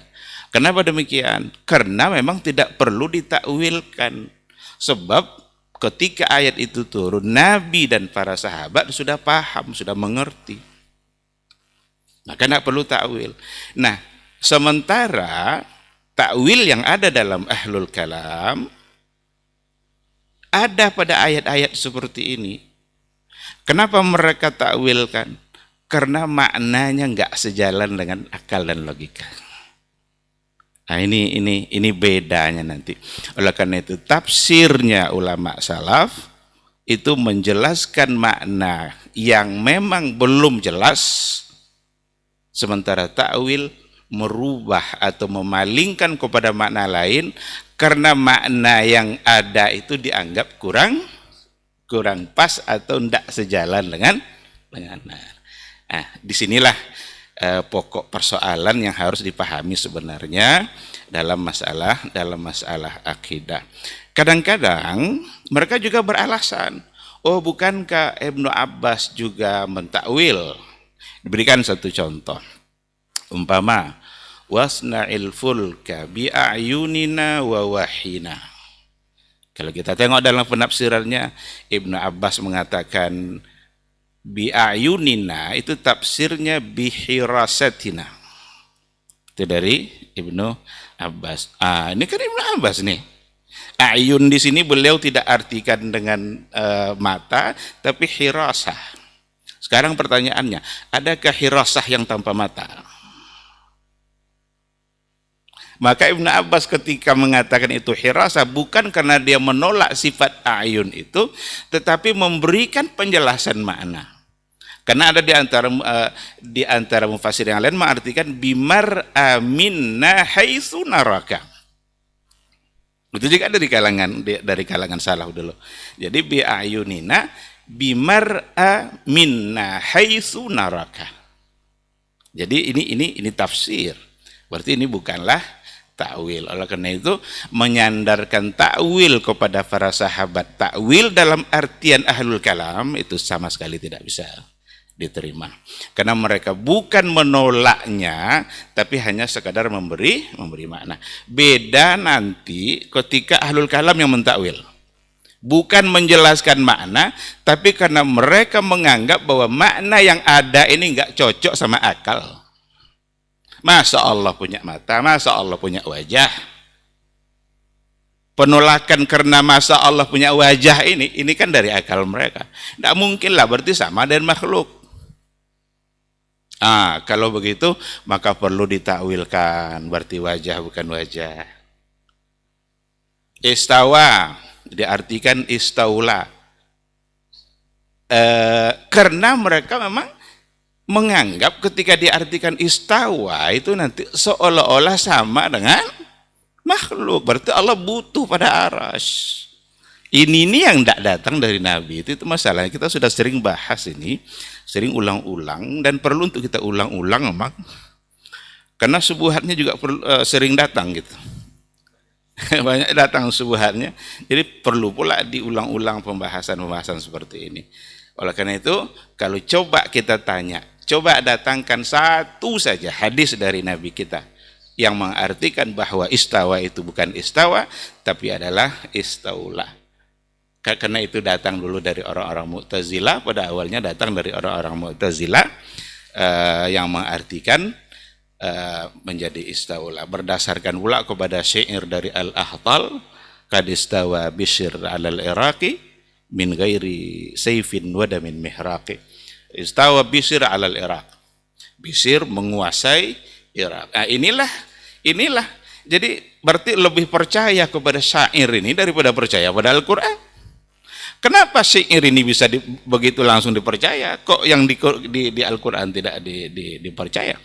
Betapa banyak nanti ayat-ayat yang mengatakan bahwa Allah itu wa huwal qahiru fawqa ibadih. Dialah Allah yang berkuasa, al-qahir fawqa ibadih, di atas hambanya. Oh, itu di atas itu bukan menunjukkan makan, tapi menunjukkan makanah. Di atas, dialah Allah di atas hamba. Kalau di fauqa itu diartikan makanah, tidak ada gunanya. Karena Allah sudah pasti dari segi kedudukan di atas hamba. Itu namanya tahsilul hasil. Jadi bahasa Quran itu bukan tahsilul hasil. Bahasa Quran itu sebuah ungkapan yang dengan tingkat al-lughatus samiyah, sastra tertinggi. Tidak ada yang melebihi bahasa Al-Quranul Karim. Kalaulah memang maksudnya hanyalah menunjukkan kedudukan yang tinggi, siapa yang tidak meyakini kalau Allah kedudukannya lebih tinggi daripada makhluk? Keterlaluan itu kalau seandainya dianggap tidak lebih tinggi daripada makhluk. Kalau karena itu istawa istawa 'alal aras itu bukan sekadar menunjukkan makanah, tapi memang adalah menunjukkan bahwa sesungguhnya Allah itu istawa 'alal arsy, itu sifat fi'linya Allah Subhanahu wa taala. Kenapa bisa terjadi penyimpangan tadi itu? Karena serupa tapi tak sama. Seolah-olah dianggap Ibnu Abbas itu sebagai seorang pentakwil, padahal sesungguhnya dia bukanlah mentakwil. Kadang-kadang juga berlindung. Ini perlu juga kita berbagi dalam hal ini. Kita ini membacanya secara ilmiah, bukan untuk memperdebatkan, tapi kita coba baca secara ilmiah. Kadang-kadang Asy'ariyah hari ini juga berlindung di balik kebesaran pada ulama-ulama dahulu. Kalau memang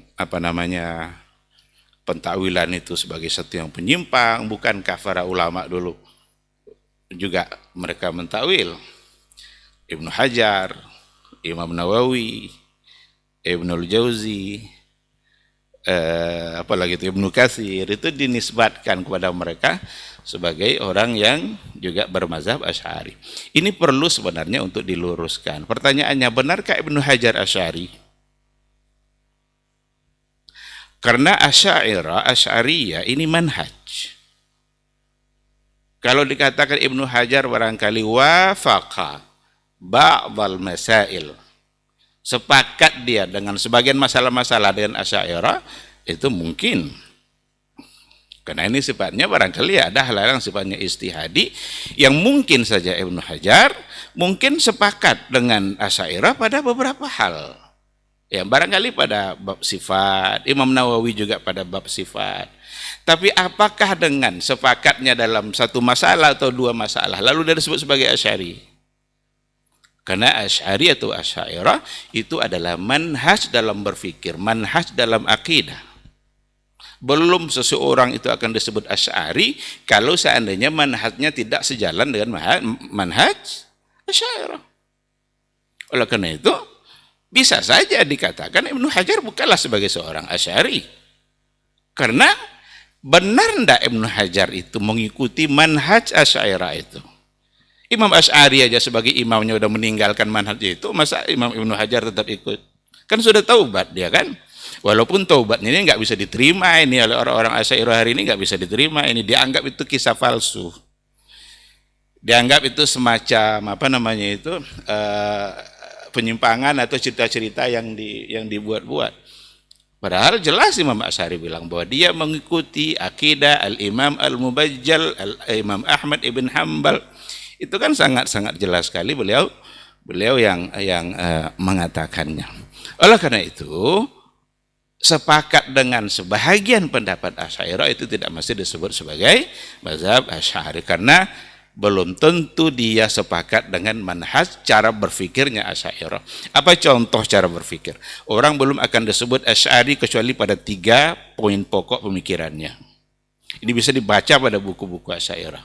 Yang pertama, taqdimul aql ala nas, mendahulukan akal daripada nas. Ini qala Allah wa qala Rasul dihadapkan nanti kepada akalnya. Kalau tidak sejalan berarti akal yang dikedepankan. Seperti itu kayak Ibnu Hajar. Ibnu Hajar ahlul hadis. Imam Nawawi juga bisa disebut sebagai ahlul hadis. Seperti itukah dia? Manhaj yang lain bawahnya dalam Asy'ariyah. Nas itu dibagi 2, mutawatir, ahad. Mutawatir, ahad. Yang ahad itu la yu'tamadu fi al-masail al-aqdiyah. Tidak dapat dipegang pada masalah-masalah akidah. Seperti itu kayak Ibnu Hajar Al-Asqalani. Apakah dia menolak hadis ahad? Terlepas nanti ada perbedaan di dalam internal Asy'ariyah sendiri tentang hadis ahad itu, sebagian begini, sebagian begini, tapi perbedaan itu tidak bisa menganulir manhaj Asy'ariyah secara umum, bahwa hadis ahad itu ditolak untuk persoalan akidah.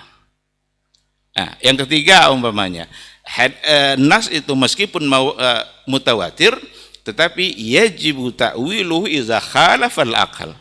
Wajib untuk ditakwilkan kalau berbeda dengan akal. Begitu kayak Ibnu Hajar Al-Asqalani.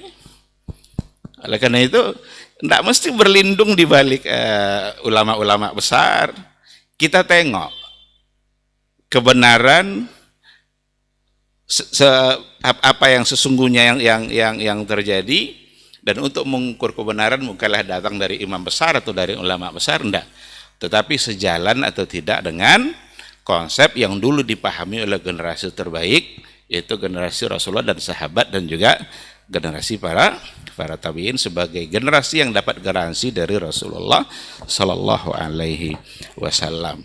Kalau kita bawa umpamanya kepada masail akadiyah yang ada, benarkah mereka ikut itu atau tidak? Umpamanya tentang khalqul Quran. Khalqul Quran. Ini kan tidak pernah ada ini pada masa sahabat dulu, pembicaraan tentang khalqul Quran. Benarkah Ibnu Hajar, Imam Nawawi, Ibnu Katsir ikut itu atau tidak? Jadi oleh karena itu yang benar adalah ulama-ulama besar itu sepakat dengan sebahagian pandangan-pandangan Asy'ariyah khususnya pada masalah sifat, tetapi itu tidaklah membuat mereka langsung disebut sebagai Asy'ari. Ada memang yang sejalan dengan manhaj itu seperti Imam Al-Juwaini. Memang Imam Al-Juwaini pernah mengatakan bahwa dalam persoalan hadis-hadis ahad dia cenderung memang untuk mengatakan bahwa itu tidak dapat digunakan dalam persoalan akidah karena dia hanya sifatnya zanni. Ini jadi yang pertama dalam persoalan tafsir dan ta'wil. Yang kedua, saya ambil contoh untuk yang kedua, umpamanya antara zat dengan jisim. Zat dengan jisim.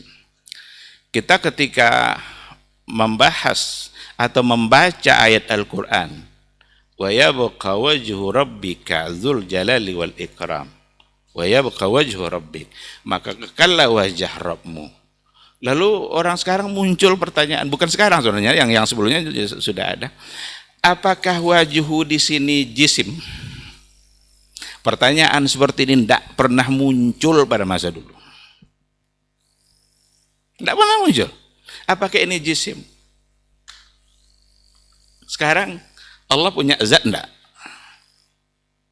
Punya. Kenapa dulu tidak pernah dipertanyakan pada masa sahabat dulu, ini zat ini jisim atau tidak? Sekarang kita katakan Allah punya zat, dan Allah sendiri yang mengatakan bahwa salah satu dari sifat zatnya adalah wajah. Lupakan pertanyaan jisim-jisim ini, karena ini datang dari Mu'tazilah, datang dari Ahlul Kalam, yang ketika mereka membaca tentang Allah, mengkaji tentang Allah dengan ukuran makhluk. Jadi jangan nanti dikaji Allah itu dibayang-bayangkan lalu dibawa kepada makhluk. Oh, kalau wajah bawa pada makhluk. Wajah itu kan jisim. Oh, berarti orang-orang mengatakan bahwa Allah punya wajah, berarti mereka adalah mujassimah. Menganggap Allah punya jisim. Inilah zat jisim. Pertanyaan apakah ini jisim atau tidak pernah muncul. Kenapa harus dimunculkan? Dan kenapa muncul? Inilah kerja Ahlul Kalam tadi itu. Mereka membawa ukuran makhluk untuk kemudian ditolaknya apa yang ada pada makhluk itu semuanya ditolaknya pada Allah Subhanahu wa taala. Sehingga ketika ada nas, dibaca nas itu terbayang oleh mereka makhluk tadi. Karena mereka sudah kaji dulu makhluknya itu. Oh, ini bukan tangan nih, ini bukan wajah nih, ini bukan ini nih. Kenapa? Karena jisim. Mustahil Allah punya jisim. Padahal ketika ada ayat Al-Quranul Karim di hadapan kita, ada hadis-hadis Rasulullah SAW di hadapan kita, disinilah konsep ulama salaf dulu, ta'zimun nusus ala ra'si wal ain. Tidak ada kata lain. Dihormati, diagungkan, diterima, diimani. Tapi jangan sekali-kali menyamakan wajahnya adalah jisim, tangannya adalah begini sama dengan manusia. Itu sesuatu yang salah. Oleh karena itu, jangan gara-gara serupa tapi tak sama, karena mereka tidak paham, tidak mau mengerti atau tidak mau diajar, tetap saja mempertahankan. Bagaimanapun orang memberikan penjelasan, tetapi karena sudah tertanam di hatinya sesuatu yang dianggapnya benar, apalagi yang menyampaikannya itu sesuatu yang dianggapnya sudah salah duluan, dengan tuduhan-tuduhan bahasa-bahasa yang lain, Wahabi kah apa kan? Tidak pun ada Wahabi itu, kita wajib paham bahwa dan wajib beriman bahwa Allah punya wajah. Seandainya Wahabi tidak hadir ke muka bumi ini, maka sesungguhnya akidah itu sudah ada pada masa Rasulullah Sallallahu Alaihi Wasallam. Ini masih ada waktu. Baik, sedikit lagi. Serupa tapi tak sama ini juga lah yang membuat Syiah mudah berkembang di Indonesia. Serupa tapi tak sama. Sangat mudah Syiah berkembang di Indonesia. Kenapa demikian? Karena ada kesamaan-kesamaan. Syiah begitu mudah untuk bersanding nanti bersahabat dengan orang-orang sufi, orang-orang tarikat. Kenapa demikian? Ada kesamaan. Syiah juga mudah nanti bersanding dengan berbagai organisasi yang ada di Indonesia. Karena ada kesamaan-kesamaan. Ini tidak bisa lagi ditolak kayaknya, karena banyak yang sudah viral itu kan. Orang viral ada seminar antara Syiah dengan apa namanya itu, dengan salah satu tokoh organisasi ada di Indonesia seputar tahlilan, yasinan, maulid, dan orang Syiah di hadapan mereka mengaku ini dari kami katanya. Ini adalah tradisi kami yang diikuti oleh mereka. Kenapa tidak ditolak gitu dalam seminar itu? Kalau memang itu bukan dari Syiah. Orang Syiah sangat berlebih-lebihan dalam menghormati keturunan Nabi. Sangat berlebih-lebihan dalam menghormati keturunan Nabi. Bahkan keturunan Nabi pun dianggap sebagai sama dengan Nabi. Imam-imam mereka itu dianggap semua dari keturunan Nabi yang kedudukannya sama dengan Nabi. Apa yang dikatakan oleh imam itu juga lah nanti yang akan dijadikan sebagai dasar beragama. Karena itu sama dengan wahyu. Jadi ada gulu, ada berlebih-lebihan. Itu juga yang terjadi di Indonesia terhadap orang-orang yang dianggap sebagai keturunan Nabi, yang disebut sebagai Habib. Kita wajib menghormati semua orang, termasuk Habib itu. Wajib kita hormati. Tetapi berlebih-lebihan dalam menghormatinya, inilah yang kebiasaan Syiah tadi. Apa contoh berlebih-lebihan? Ini kalau sudah disebut sebagai ada Habib, kata di awalnya nanti ini seolah-olah sudah dijamin masuk surga. Padahal masuk surga kita bukan karena nasab kita. Masuk surga bukan karena dari mana nasab kita, tapi masuk surga adalah sejauh mana kita mendapatkan ridha Allah disebabkan oleh ketaatan kita kepada Al-Quran dan Sunnah. Di sini juga ada persoalan serupa tapi tidak sama. Maka mereka bisa berkembang, ditambah lagi dengan slogan-slogan yang dibangun oleh negara kita sendiri, saling menghormati, tidak boleh menyalahkan, hidup berdampingan. Kalau sudah tidak boleh menyalahkan gimana? Bahasa tidak boleh menyalahkan itu saja, itu sebenarnya dalam agama kita enggak diterima. Berarti tidak ada lagi amar ma'ruf nahi mungkar. Ini orang mabuk ini mau dibiarkan aja? Orang berzina mau dibiarkan aja? Hilang nanti semangat amar ma'ruf nahi mungkar. Kalau kesalahan dalam persoalan seperti itu harus dicegah, apalagi persoalan dalam masalah akidah. Kalau memang salah, ya perlu untuk diluruskan agar akidah itu menjadi lurus, karena ini yang membuat kita selamat nanti di akhirat kelak. Nah, karena itu bahasan kita pada hari ini sebenarnya bahasan yang sangat penting sekali, serupa tapi tak sama. Mungkin bahasannya akan lebih luas dari apa yang kita bahas. Mudah-mudahan sedikit dari yang kita tayangkan pada hari ini bisa menambah wawasan kita, bisa menambah ilmu kita bersama. Dan mari sama-sama kita terus belajar. Jangan tertipu oleh keserupaan yang ternyata tidak sama. Gara-gara ada kemiripan lalu dianggap itu yang benar. Ternyata di situ awal dari kesalahan. Demikian, terima kasih. Subhanakallahumma bihamdika asyhadu an la ilaha illa anta astaghfiruka wa atubu ilaik. Assalamualaikum warahmatullahi wabarakatuh. Waalaikumsalam warahmatullahi wabarakatuh. Taib, jazakallahu khairan Ustaz untuk materi kita di kesempatan hari ini atau bahasan kita mengenai serupa tapi tak sama. Mudah-mudahan dari ilmu yang sudah disampaikan para asatidz kita bisa menjadi tambahan wawasan dan juga bisa kita aplikasikan dalam kehidupan agar tidak terjebak kepada keserupaan tadi padahal tidak sama. Sebelum menutup kajian atau diktat kita pagi hari ini Ustaz, kita bacakan satu pertanyaan yang masuk di 082174909911 dari hamba Allah di Raja Wali. Assalamualaikum Ustaz. Ada narasi seperti ini Ustaz. Allah punya tangan, Allah punya wajah, Allah punya Allah di atas. Allah sendiri yang mengatakan, kenapa kalian tidak percaya? Ini narasi yang ditimbulkan oleh golongan Salafi Wahabi yang notabene-nya itu menjisimkan Allah Subhanahu wa taala. Kami sebenarnya tidak menolak ayat-ayat sifat bahwa Allah di atas punya tangan dan segala macamnya, sebenarnya hanya memalingkan makna dan menyerahkan artinya kepada Allah. Mohon penjelasan ini, apakah pemahaman seperti ini dibenarkan Ustaz? Jazakallahu khairan. Nah, Ustaz.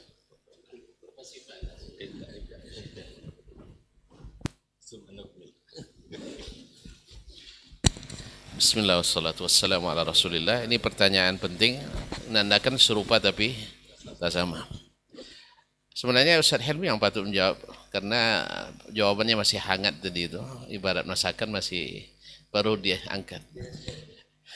Yaitu kami menerima ayat Ar-Rahmanu 'alal 'arsy istawa wa yabqa wajhu rabbika dzul jalali wal ikram dan seterusnya.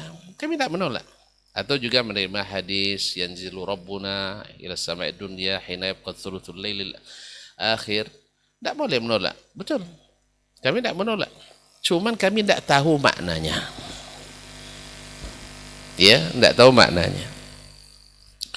Pertama saya katakan tidak antum tahu maknanya.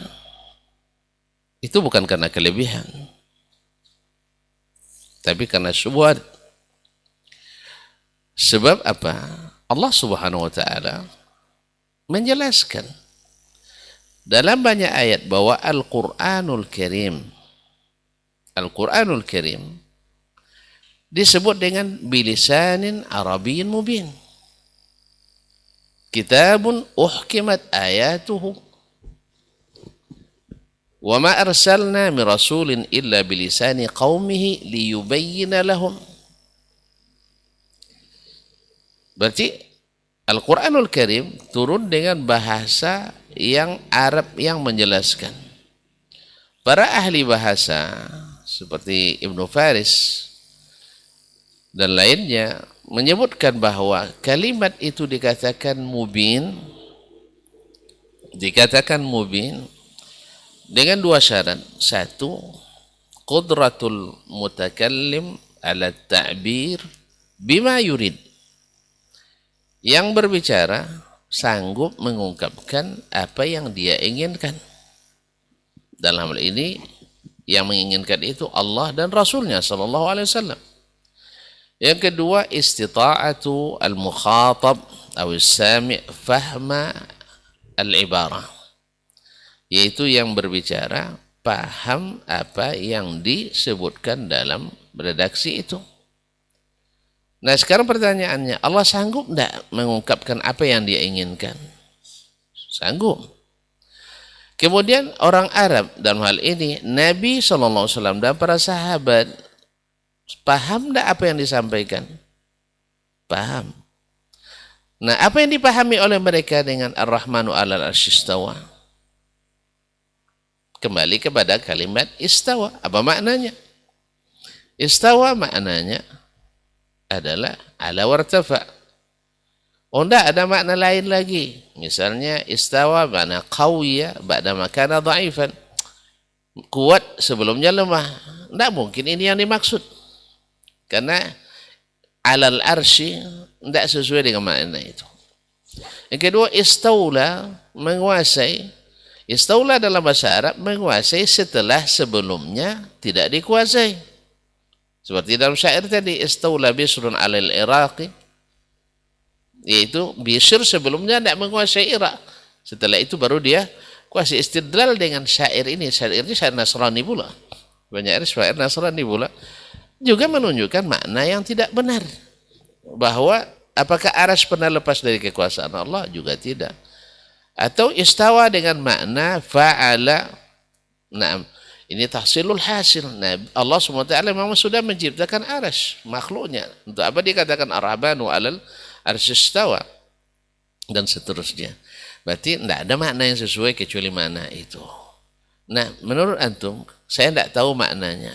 Pokoknya beriman aja dengan Rahman al-Istawa, tapi maknanya kita nggak tahu. Itu bukan karena kehebatan, itu karena, mohon maaf, karena ketidaktahuan. Ketidaktahuan. Dan bertentangan dengan ruh Al-Quran dan hadis itu sendiri bilisanin Arabiyyin mubin. Yang kedua, kalau dipahami tidak makna, ini bertentangan dengan ijma'nya as-salaf. Bahwa ayat-ayat dan hadis-hadis sifat tak pernah mereka menganggapnya sebagai mutasyabihat. Ayat-ayat sifat tak pernah dianggap sebagai mutasyabihat. Yang ketiga, bahwa pertanyaan seperti ini tidak pernah dikenal di kalangan as-salaf. Lalu antum nisbatkan kepada as-salaf, bahkan mengatakan kita lebih salafi pula daripada yang ngaku-ngaku salafi itu. Taib, antum bagus itu, kita setuju, antum lebih salafi. Taib, jamin, memumtaz. Kita mulai dari akidah ini. As-salaf sepakat semuanya mengiyakan apa yang ada dalam Al-Quran dan hadis. Ayo kita anggukkan. Boleh keyakinan, boleh pada amalan. Kita lihat, as-salaf mereka muqallid kepada Nabi SAW. Ayo kita taklid dengan Nabi SAW. Ini antum baru ajak berjenggot aja sudah mulai apa? Dia ajak berjenggot yang ringan saja. Belum sanggup antum. Ya, mulai mencari-cari takwil-takwil. Ya, karena pisau cukur gak ada, itu liberalnya. Atau itu untuk mukhalafatul Yahud non Majus. Sekarang orang Yahudi sudah berjenggot semua. Di mana orang Yahudi berjenggot semua sekarang? Di mana orang Yahudi yang berjenggot semuanya sekarang? Enggak ada. Tetap saja orang-orang yang hakamnya itu. Nah, apakah dan itu sejak zaman Nabi hakam itu juga berjenggot? Bukan itu termasuk oleh Nabi, karena dominan orang Yahudi, orang awamnya cukur jenggot dulu, maka dilarang oleh Nabi SAW. Kemudian Nabi bukan alasan itu, hanya hikmah. Bukan alasan itu. Alasannya adalah waktu fitrah. Ya, untuk yang ringan-ringan aja itu tidak bisa. Ma'asyarul kiram dirahmati Allah. Jadi kalau memang lebih salafi, mantap. Bawa dalil satu persatu dari setiap ayat-ayat sifat itu yang ditakwilkan oleh as-salaf. Bukan tadi, saya katakan tadi, nisbatkan sesuatu ternyata tidak sabit. Makanya kena di naqlun ghairu musaddaq. Ya, kadang-kadang Masya Allah, kami punya sanad katanya, diriwayatkan oleh Imam Al-Baghdadi. Oh, sangka khatib Al-Baghdadi, rupanya Abdul Qahir Al-Baghdadi. Dan kitabnya Al-Farq Bain Al-Firaq. Ternyata tidak bersanad. Diriwayatkan oleh beliau dari Imam Ali bin Abi Thalib. Dia wafat tahun 400-an. Ali bin Abi Thalib wafat tahun 30. Tahun 40, maaf. Tahun 40. Antaranya 380 sekian tahun. Itu sanad rupanya. Berarti sanadnya terputus panjang. Atau seperti yang dijelaskan oleh Dr. Helmi tadi, bukan masalah sifat. Lalu dianggap sebagai permasalahan sifat. Seperti masalah aina ma tuwallu fathamma wajhullah. Ibnu Abbas bicara, Allah berbicara tentang masalah kiblat, bukan tentang menetapkan wajah bagi Allah Subhanahu wa taala. Kemudian ketika dia menyebutkan itu adalah kiblat, bukan maknanya yang menatibkan sifat wajah bagi Allah Subhanahu wa taala. Dan seterusnya. Dan kata kunci harus dipegang, jangan sampai hilang. Kalau hilang ini nanti serupa jadi sama. Nah, yaitu semua takwil yang disebutkan oleh ahli kalam bi asnafihim asy'ariyah, maturidiyah, kullabiyah, jahmiyah adalah itu yang dilakukan oleh al-jahmiyah yang mengambil pemikiran al-mu'tazilah. Semuanya takwilnya sama. Oleh sebab itu Kalau antum tidak tahu maknanya, bukan karena hebat. Al-musbit muqaddam ala nafi. Yang menetapkan lebih dahulukan daripada yang menafikan. Ma'asyar kiram dirahmati Allah SWT. Saya tidak bayangkan bagaimana para sahabat tidak tahu makna tapi diam semuanya. Ketika turun wa fakihatan wa abba. Umar tidak paham makna abba. Nanya ke Nabi. Masa ar-Rahmanu alal arsy istawa? Dia tidak paham, tidak nanya. Dan ijma' pula sahabat. Antum menisbatkan perkara besar kepada para sahabat tanpa dalil. Tanpa dalil. Nah. Yang kedua, menafsirkan dengan penafsiran yang tak benar. Ketika diriwayatkan dari sebagian mereka. Seperti kata Imam Malik. Al-istiwa ma'qul. Wal kaif al-istiwa al-istiwa ma'lum wal kaif ghairu ma'qul was-su'alu anhu wajib was-su'alu anhu bid'ah. Naam. Ma raka illa dhallan akhriju. Ini yang bertanya seperti ini orang sesat ini. Menanyakan itu aja sesat, apalagi mengingkarinya. Jadi dari sini kita tahu bahwa sesungguhnya dia ingin mentanzih sama dengan Ahlussunnah, tapi jalannya keliru sehingga menta'til ayat-ayat sifat. Ahlussunnah tidak mentanzih, iya, tetapi mengiyakan semua sifat yang disebutkan tanpa ditakwilkan, tanpa ditasbih, tanpa dita'til dan tanpa ditamsil. Nah, lalu dibuatlah nanti katanya mujassimah. Ini juga menarik masalah tajsim ini. Ana katakan di makhluk saja ada hal yang mewujud tapi tidak mujassam. Kenapa antum mesti katakan kalau kita terima wujudnya lalu kita katakan dia mujassam, punya jisim? Misalnya antum punya akal, akal antum di mana? Antum bilang di kepala. Taib, antum mujassim. Ada jisim akal itu enggak ada. Antum punya ilmu, di mana ilmu antum? Di dada atau di dengkul. Ada jisim juga tidak berjisim. Ruh antum ada, makhluk ada. Di mana? Dalam tubuh. Ada jisim, ada tempat? Enggak ada. Gitu aja kok repot. Apalagi Allah Subhanahu wa taala yang sesuatu yang tidak terjamah oleh indera kita. Tidak ada jalan mengetahuinya kecuali berita yang benar. Jadi kata singkatnya, bawa ke sini dalil, sahabat tidak mengetahui.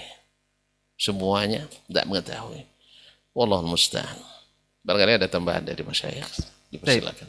Baik, jazakallah khair, Ustaz. Ada tambahan, Ustaz? Naam. Fadhal. Bismillahirrahmanirrahim. Sebenarnya sudah sangat cukup ya apa yang disampaikan oleh Dr. Dasman, guru kita. Saya hanya sedikit ingin mengatakan bahwa ketika dikatakan sebenarnya kami beriman kepada ayat itu tapi perlu takwil atau tafwid. Ungkapan itu sebenarnya sudah tidak bisa diterima. Ketika sudah ada takwil atau tafwid, itu berarti sudah tidak mengimani apa yang ada pada ayat itu. Kalau memang beriman kepadanya, apa yang ada di dalamnya, ini bukan mengimani adanya ayat gitu. Adanya ayat semua orang Islam ya tetap akan percaya. Tapi dengan apa yang ada pada ayat, selagi ada takwil, berarti sudah tidak percaya dengan apa yang ada. Kalau memang sudah percaya, kenapa harus ditakwil? Kalau sudah ada takwil berarti sudah memalingkan maknanya karena sudah tidak dianggap makna yang ada di situ. Nah, tafwid, kami sebenarnya tafwid tapi bukan tafwidul kaifiyah tapi tafwidul makna. Ini yang tadi dikatakan oleh guru kita. Berapa banyak nanti ayat kata dalam Al-Quran yang dia tidak punya makna. Inilah kok ini. Quran itu sesuatu yang tidak mungkin disifati dengan seperti itu. Menganggap bahwa apa yang datang lalu kita tidak paham maknanya, dikatakan istawa, tidak paham maknanya, terserah Allah. Ini sebenarnya juga bukan, tidak pernah kita menemukannya dari generasi terbaik. Yang ada pada generasi dulu itu bukan tafwidul maknanya, tapi tafwidul kaifiyah. Al-makna jelas. Orang Arab ketika disebutkan ayat itu, mereka sudah memahami apa yang dimaksud. Tidak mungkinlah sebanyak itu ayat yang berbicara tentang sifat-sifat Allah lalu dia semua tidak punya makna. Oleh karena itu yang harus ditahu itu bukan maknanya, tapi kaifiyahnya. Inilah yang seperti terwakili oleh kata Imam Malik tadi itu kan, al-ma'na ma'lum. Apa yang ma'lum kalau memang tidak jelas gitu kan? Atau al-ma'na al-istiwa ghair majhul. Apanya ghair majhul? Kan ada dua bahasa kan. Yang ini ghairu ma'kul. Kaifiyahnya baru ghairu ma'kul. Adapun ketika diimani wajah dengan arti wajah lalu jisim, saya kira tadi itu sudah jelas. Udara, angin itu makhluk enggak? Mana jisimnya? Udara nih di sekeliling kita ada dia. Mana jisimnya? Jadi kalau pada makhluk saja kita sudah tidak bisa melazimkannya, apalagi kepada Allah Subhanahu wa ta'ala. Allah itu khalik, makhluk selain dia adalah makhluk, maka pahamilah Allah dengan bagaimana Allah mengenalkan dirinya kepada kita dan Rasulnya. Jangan kenali Allah melalui kaidah-kaidah yang diterapkan pada makhluk, maka pasti akan menyimpang. Wallahu a'lam. Baik, jazakallah khairan Ustaz untuk jawabannya. Clear, mudah-mudahan jelas untuk antum kaum muslimin kaum muslimat yang menyimak kajian kita di kesempatan pagi hari ini. Barangkali ini tidak bosan-bosan para guru kita akan banyak lagi tema-tema yang berbeda, masih seputar akidah ini memang perlu diulang-ulang karena banyak sekali syubhat-syubhat yang bermunculan dari berbagai kalangan. Taib, jazakallah khairan Ustaz untuk ilmu dan kesempatannya untuk hari ini. Mudah-mudahan pekan depan kita bisa bersama lagi dengan tema yang berbeda insyaallah. Kita tutup kajian kita untuk hari ini dengan doa kafaratul majelis. Subhanakallahumma wa bihamdika asyhadu an la ilaha illa anta astaghfiruka wa atubu ilaik. Wassalamualaikum warahmatullahi wabarakatuh.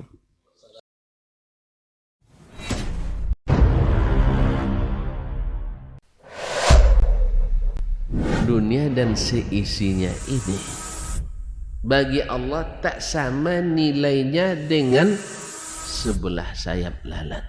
Barang siapa yang beramal untuk akhiratnya, Allah akan cukupkan baginya urusan dunia.